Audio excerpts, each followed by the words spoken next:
Bear had survived gunfire without making a sound, but beside the empty crib, he howled like something inside that room was still calling his name. Staff Sergeant Michael Lawson wakes at 2:17 in the morning, 3 nights after returning to North Carolina, with the sound moving through the house like a warning. It is not a bark. It is long, low, and full of something he cannot name. Michael sits upright in the dark, listening as the final note fades into the hallway. The house has been quiet since he came home. Too quiet. Emily's coffee mug still rests behind the glass cabinet door. Her raincoat still hangs beside the kitchen entrance. Nothing has moved except the dust and the hands of the clock. Michael pulls on a gray shirt and follows the narrow stripe of moonlight across the floor. At the end of the hallway, the nursery door stands open. He stops. That door has remained closed for nearly 2 years. First because the room belonged to the child he and Emily lost before birth, and later because Emily died while Michael was serving overseas. He has never found the courage to step inside. Bear sits beside the crib. The 7-year-old German shepherd is broad through the chest, his sable black and tan coat silvering around the muzzle. A small notch marks his left ear. His amber eyes do not turn toward Michael. They remain fixed on the floor beneath the crib. Bear, Michael says softly. The dog does not move. Michael gives the command again, using the same firm voice that once guided them through smoke, rain, and unfamiliar roads. Come. For the first time since their working days together, Bear ignores him. The dog lowers his head, touches his nose to the bottom rail of the crib, then places one paw against a floorboard beneath it. Michael steps into the room. The air smells faintly of cedar, baby powder, and a door that has not opened in far too long. Moonlight falls across pale curtains and a wooden rocking chair. A small blanket lies folded over one arm. Michael looks at the crib and feels the old grief rise, quiet and heavy. There is nobody here, he whispers. Bear turns his head then, not toward the photographs or Emily's empty chair, but toward the floor. He gives one soft whine. Michael kneels beside him. As his hand reaches beneath the crib, something clicks under the loose board. A thin melody begins to play, warped and fading, like a lullaby remembered through water. Michael freezes. The sound is coming from beneath the floor. Bear presses his paw down again, and the music grows clearer for one fragile second. Michael lifts the edge of the rug. One plank sits slightly higher than the others. Beside it is a tiny blue handprint, almost hidden beneath the crib's shadow. Michael stares at it. Emily never told him any child had slept in this room. Bear looks up at him, waiting. Michael slides his fingers beneath the loose board and feels the cold metal edge of a box hidden below. Michael keeps his fingers on the cold metal edge but does not lift the box. Not yet. The fading lullaby clicks once beneath the floor and falls silent, leaving only the old house settling around him. Bear remains beside the crib, watching with the patience of a dog who has waited far longer than 3 nights to be understood. Michael slowly withdraws his hand and sits back on his heels. The room feels different now. Not preserved.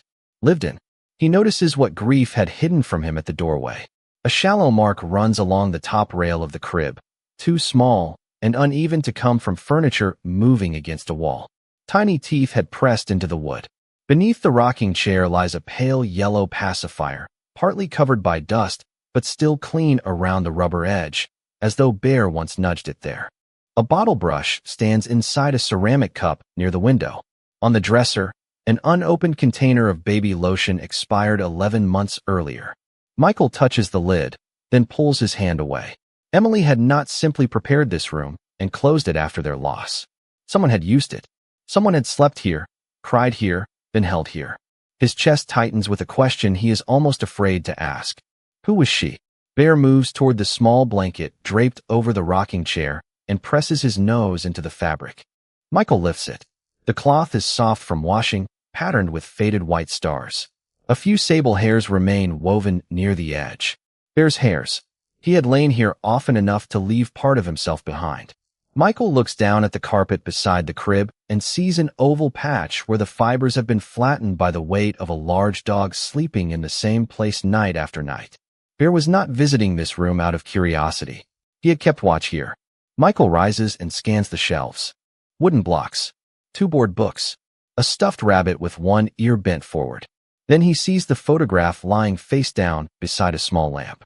Dust outlines its frame, but the surface beneath it is clean. Someone had placed it that way deliberately. He turns it over. Emily stands near the living room window, sunlight touching her auburn hair. She is smiling, but not at the camera. In her arms is a baby girl wrapped in the same star-patterned blanket Michael now holds. The child has round cheeks, dark, curious eyes, and one tiny hand curled around Emily's finger. Bear sits at her feet, younger and darker around the muzzle, looking up at the baby with quiet attention. Michael studies Emily's face. He recognizes the softness there. It is the expression she once carried when they spoke about the future, before the hospital, before the silence that settled between them. He turns the photograph over. Her handwriting crosses the back in blue ink. Sophie's first night home. Michael reads the sentence again. Home. Not a hospital visit. Not a friend's child passing through. Home. Bear touches his nose to the photograph, then walks back to the loose floorboard. Michael looks from the unknown baby in Emily's arms to the hidden box beneath the crib. Whatever Emily had tried to tell him was no longer only about the family they had lost. It was about the family that had been living here without him. Michael lowers the photograph and watches Bear return to the same loose board. The German shepherd sniffs the star-patterned blanket, presses his nose to the floor, then looks back at Michael. It is not grief. Not exactly. Michael has seen this behavior before, years earlier, when Bear worked beside him as a K-9 and marked a hidden location without disturbing what lay beneath it. Find. Hold. Wait. Bear had been trained to repeat the signal until his handler understood. You are not looking for Emily, Michael says quietly. Bear places one paw on the board. Michael moves the crib 6 inches away from the wall, careful not to scrape the wood. Dust rises in the moonlight. The lullaby box beneath the floor gives another weak click, as though the movement has disturbed its failing battery. Bear steps aside but keeps his eyes fixed on Michael's hands. Michael kneels, slides his fingers beneath the raised plank, and lifts. The board resists at first, then comes free with a soft wooden groan. Beneath it is a shallow space between the floor supports. A rectangular waterproof case rests inside, wrapped in a clean dish towel. Across the lid, written in Emily's handwriting, is one word. Michael. His breath catches. Bear lies down beside him, close enough that his shoulder touches Michael's knee. The contact is steady, familiar, almost like the pressure Bear once used when Michael's hands shook after long missions. Michael pulls the box into the room. A faded blue handprint marks one corner of the lid, small enough to fit inside his palm. The paint has cracked with age, but the shape is clear. For tiny fingers. One rounded thumb. Michael traces the edge without touching it. Sophie, he whispers. Bear's ears lift. Michael opens the clasps. Inside, every object has been arranged with Emily's quiet precision. A hospital bracelet. One tiny white sock with a yellow moon stitched near the ankle. Several folded documents secured by a rubber band. A memory card inside a plastic sleeve. A sealed envelope bearing Michael's full name. The bracelet is the first thing he picks up. Sophie Jane. The birth date shows she would be nearly a year old now. The line for guardian is blank. Michael reads the name twice, then looks toward the photograph on the floor. The baby in Emily's arms had not been a passing visitor. She had an identity, a history, a place in this room. Bear nudges the envelope with his nose, but does not try to take it. Michael opens it carefully. Emily's handwriting begins on the first page, smaller than usual, as though she had been trying to fit courage into limited space. She was never meant to replace the child we lost. Michael stops reading. The sentence presses against every fear he carried through the final months of his marriage, every silence he misunderstood from thousands of miles away. He continues, I thought loving her would feel like betrayal. It did not. It felt like opening a window in a room where we had forgotten there was air. Michael closes his eyes. Bear rests his head on Michael's thigh. Beneath the letter is a small digital recorder. Michael presses the button. Static fills the nursery, followed by Emily's voice, warm and trembling, saying his name as if she still believes he will walk through the door in time. Then she tells him about Sophie. Emily's voice fills the nursery with the soft grain of an old recording, close enough to make Michael look toward the doorway, as though she might still be standing there. Sophie came to us through the county emergency care program, she says. She was 6 weeks old, and she needed a safe place for 3 nights. Michael lowers himself beside the crib, holding the recorder carefully in both hands. Bear remains pressed against his leg, listening to the familiar voice without lifting his head. Emily explains that the community library had partnered with a family services office to collect supplies for infants entering temporary care. When a foster home lost heat during a January storm, a caseworker asked whether Emily could help until another placement opened. She agreed to 3 nights. Sophie arrived after sunset in a yellow knit hat, carrying one small bag and a bottle prepared by someone who had written feeding instructions in hurried blue ink. She cried the first night, Emily says. I walked the hallway until sunrise. Bear followed every step. Michael looks at the flattened place on the carpet. The recorder continues. 3 nights became a week when the next home was delayed. A week became a month after Sophie developed trouble sleeping anywhere unfamiliar. Emily completed emergency caregiver training, passed the home inspection, and converted the nursery from a sealed room of grief into a place where a child could rest. She did not tell Michael at first because every conversation about children still felt fragile between them. She feared he would believe Sophie was an attempt to replace the baby they had lost. But love did not erase anyone, Emily says. It made the room large enough to hold both sorrow and hope. Michael presses his thumb against the edge of the hospital bracelet. In the recording, Sophie begins to fuss somewhere nearby. Emily pauses, and Bear's younger bark sounds faintly in the background. Then comes a tiny burst of laughter. Michael has never heard that sound in this house. Yet Bear raises his head as if no time has passed. Emily says Sophie stayed for almost 3 months. Bear slept beneath the crib each night and woke before every feeding. If Sophie stirred, he found Emily before the crying began. If a stranger approached the front porch, he positioned himself between the nursery and the door. She knew him before she knew most people, Emily says. She would reach through the crib rails and touch the notch in his ear. Bear's left ear turns toward the recorder. Michael feels the truth settle around him. The dog has not been mourning an empty room. He has been waiting for the child whose scent once lived inside it. Emily's voice grows quieter. She explains that she planned to tell Michael during his next leave and ask whether they might become a permanent care option if Sophie needed one. That conversation never happened. Her final words arrive after a long pause. If something changes before you come home, do not search alone. Find Rachel Bennett at Cumberland County Family Services. She knows Sophie's case, and she knows what I hope to build with you. The recording ends with the soft click of the button and one last sound in the background.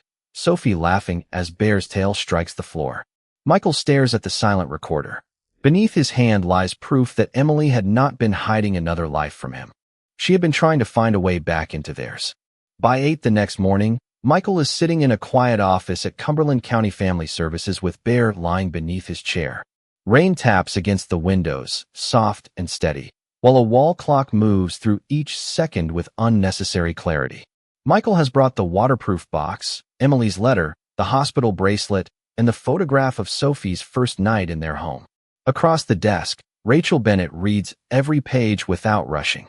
She is in her early 40s, dressed in a navy cardigan with her dark hair pulled into a loose knot, and her expression carries the careful kindness of someone who has delivered both good news and painful truth. When she finally looks up, Michael cannot wait any longer. Is Sophie alive? Rachel folds her hands over the file. Yes. The word enters the room like sunlight through a locked door. Michael lowers his head and releases a breath he did not know he had been holding. Bear lifts his ears. Where is she? Michael asks. She is safe with a licensed foster family about 40 miles from here. She has been with them since shortly after Emily passed. Relief comes first, then anger, sharp and immediate. Why did nobody contact me? Rachel does not flinch. Because you were never listed as Sophie's caregiver. Emily had completed the emergency placement process, but the permanent planning paperwork was unfinished. You were overseas, you had not met Sophie, and the county had no legal record showing that you intended to become part of her care. Michael looks at Emily's letter. She was living in my house. Yes, Rachel says gently. But a home address is not the same as legal responsibility. The truth feels cold, but not cruel. Rachel explains that after Emily died, Sophie could not remain in an empty house with no approved adult guardian. Laura had been caring for Bear and preserving the home, but she was not certified for infant placement. The county followed the only plan available. Sophie was transferred to a temporary family experienced with babies who had already faced disruption. They are good people, Rachel says. They have not kept her from you. They did not know you existed in her story. Michael studies the photograph again. Sophie's hand is wrapped around Emily's finger. Bear sits below them, watchful and calm. Michael had imagined the people holding Sophie now as strangers occupying a place that should have been his. Rachel's words force him to see something harder. They had been doing the work while he was still unaware there was work to do. Can I meet her? He asks. Rachel remains silent long enough for hope to become fragile. Possibly. But you need to understand what that means. Sophie is not a memory you can reclaim. She is a child with routines, attachments, fears, and needs of her own. Michael nods, though the words cut through every instinct telling him to bring her home immediately. Rachel opens another folder. Sophie is approaching consideration for a long-term family plan. The current caregivers have expressed willingness to continue, and the county will soon begin formal review. Michael feels the room narrow around him. How much time do I have? This is not a race, Rachel says. But you cannot wait. Beneath the desk, Bear rises and rests his silvered muzzle on Michael's knee. Rachel watches the dog, then looks at the photograph once more. Emily believed there might be a place for you in Sophie's life, she says. Belief is where this begins. It is not where the decision ends. Michael places one hand on Bear's head. For years, he has measured readiness by orders, equipment, and clear objectives. Nothing about this comes with certainty. Tell me what I have to do. Rachel slides a packet across the desk. On the first page is Sophie's name. On the last is a blank line waiting for Michael to prove that love can become something steadier than grief. Michael reads the packet twice before speaking. The list is longer than any mission order he has ever received. Background screening, home inspection, infant care training, financial review, counseling, a written plan for every deployment, emergency, and overnight absence. None of it is impossible. That almost makes it harder. There is no single obstacle to defeat, only dozens of quiet responsibilities that must be carried correctly, day after day. She already has a room, Michael says. Rachel Bennett closes the folder gently. A child does not belong to a house. A child belongs where she is safe. Michael feels the words land against the part of him that still wants love to function like a claim. Sophie slept beneath his roof. Emily cared for her. Bear remembers her. Every instinct tells him those facts should be enough. Rachel does not let him hide inside them. She asks what happens if the Marine Corps sends him overseas again. Michael has no answer. She asks who can care for Sophie when he is sick, exhausted, or called to duty before sunrise. He thinks of his sister Laura, but realizes he has never asked whether she is willing. Rachel asks how many bottles he has prepared, how often he has comforted a frightened child, and whether he can recognize the difference between hunger, pain, fatigue, and fear. Michael looks toward Bear, but the German shepherd offers no solution. He only watches. I can learn, Michael says. Yes, Rachel replies. But you must learn for Sophie, not to prove something about yourself. That afternoon, Michael calls Laura. He expects questions. Instead, she listens while he tells her everything, including the parts that make him ashamed. He admits that he did not know Sophie existed. He admits that grief made him close rooms, ignore letters, and believe endurance was the same as healing. Laura is quiet for a moment. You do not have to do this alone, she says. It is the first promise Michael allows himself to accept. Over the next week, he requests a transfer from deployable operations to a training position at Camp Lejeune. The change is not immediate, and approval is not guaranteed, but he files the paperwork anyway. He schedules counseling through the base. He registers for infant first aid and caregiver classes. He removes old storage boxes from the spare bedroom and installs smoke detectors where the inspector recommends. He does not touch the nursery. Not yet. That room still feels like Emily's unfinished sentence. Rachel meets him again 10 days later. His application remains only a beginning, but she agrees to arrange a supervised introduction. There is one condition, she says. Bear waits outside for the first meeting. Michael looks down at the dog resting beside his chair. Sophie remembers him. Maybe, Rachel says. But we need to learn whether she can meet you without being overwhelmed by everything else. Michael understands the reason, yet the decision unsettles him. Bear has been the only bridge between the life Emily hid and the child Michael is trying to know. Without him, Michael will enter as a stranger. On the morning of the visit, Michael stands outside a family services room painted in soft yellow. Through the glass, he sees Sophie sitting on a rug beside her foster mother, holding a wooden block in both hands. She is larger than the baby in the photograph. Her dark eyes are alert. Her expression is serious. Bear waits in the hallway with Laura, calm but attentive. Rachel opens the door. "Remember," she says, "do not ask her to choose you." Michael steps inside alone. Sophie looks up, sees him, and immediately turns away. Michael does not move closer. He lowers himself onto the rug several feet away and places both hands where Sophie can see them. She presses against her foster mother's side, still holding the wooden block, her eyes fixed on the unfamiliar man in the gray sweater. Michael had imagined this moment too many times. In every version, Sophie recognized something in him. Emily's kindness, Bear's trust, the home she once knew. Reality offers none of that.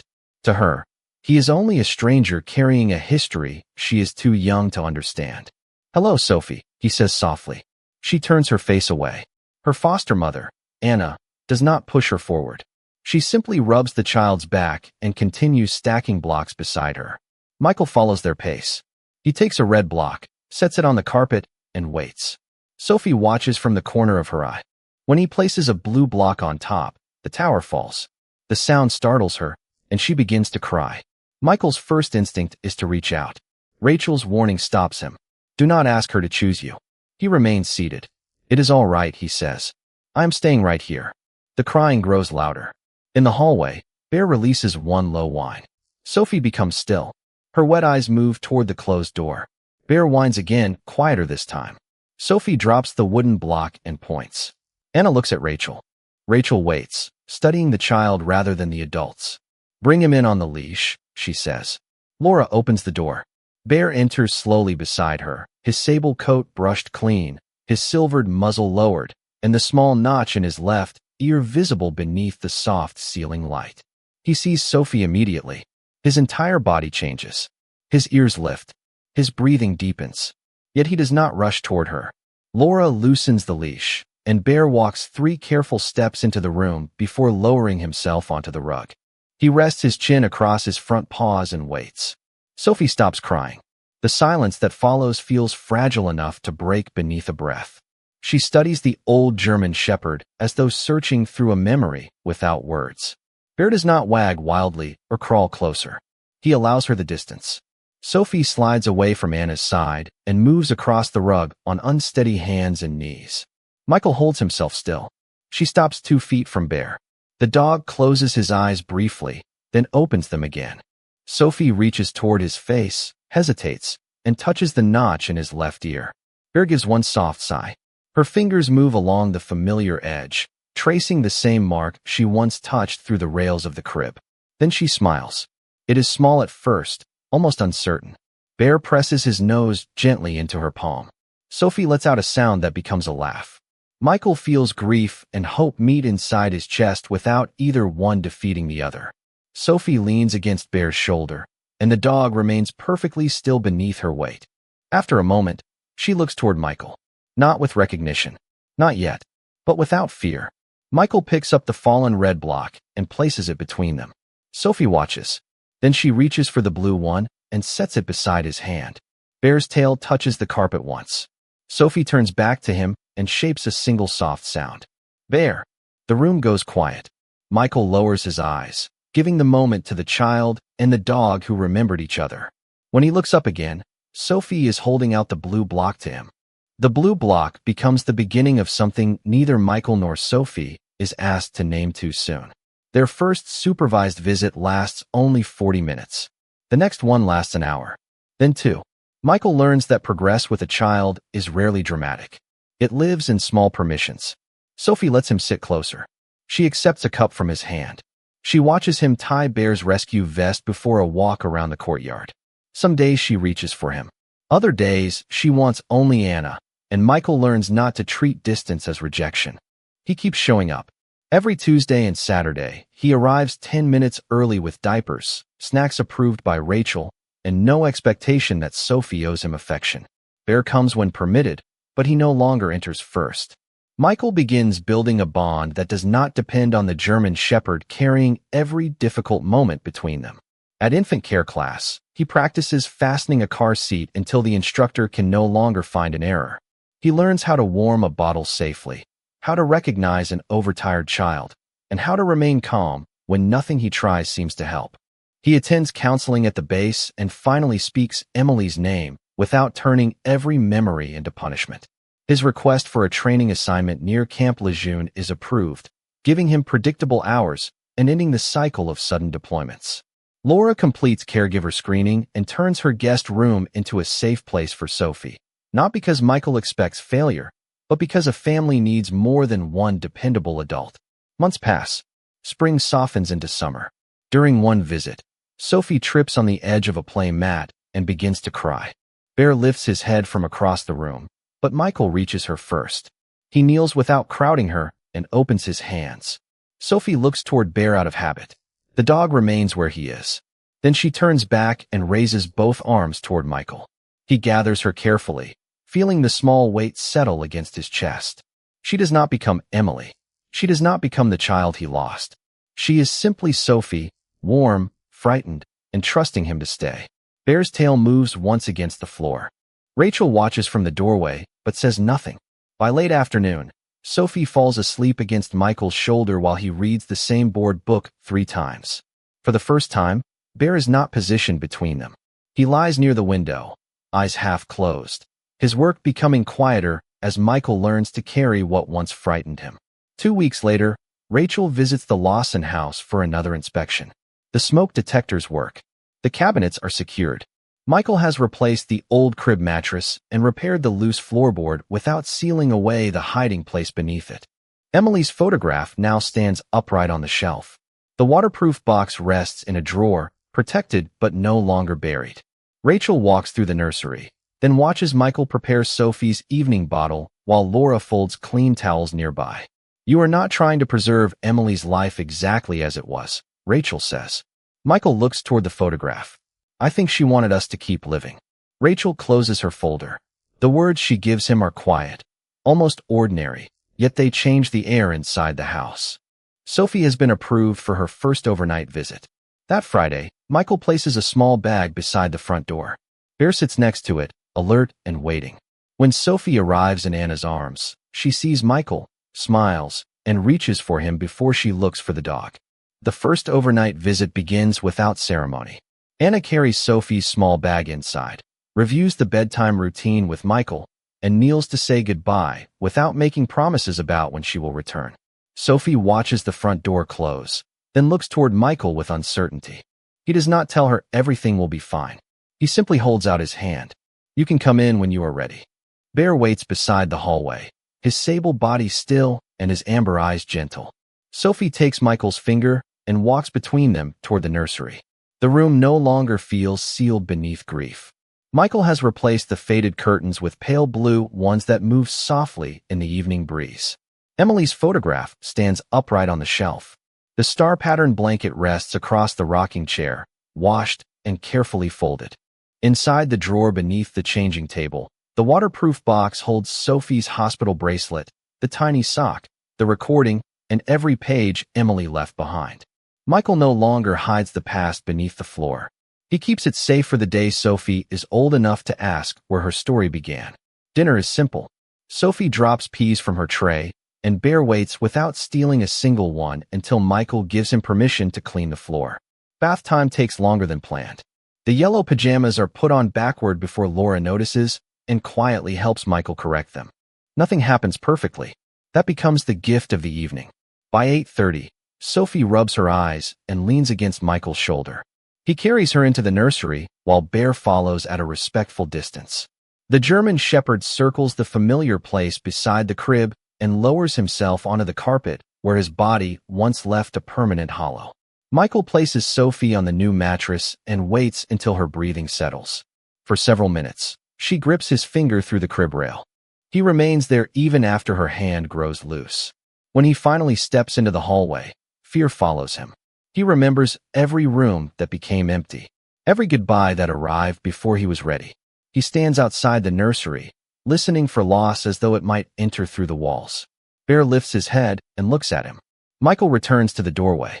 Sophie is sleeping beneath the star-patterned blanket, one small fist resting near her cheek. The white noise machine hums softly on the dresser. Bear places his silvered muzzle across his paws and closes his eyes.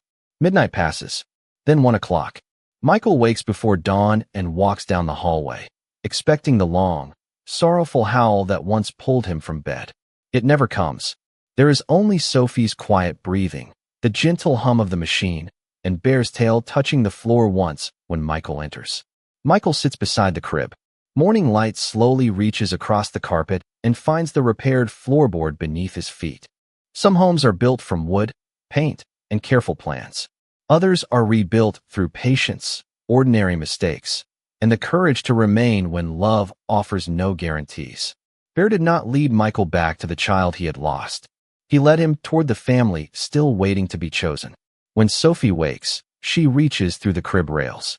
Michael takes her hand. Bear rises beside them, and for the first time in years, the nursery holds no empty place.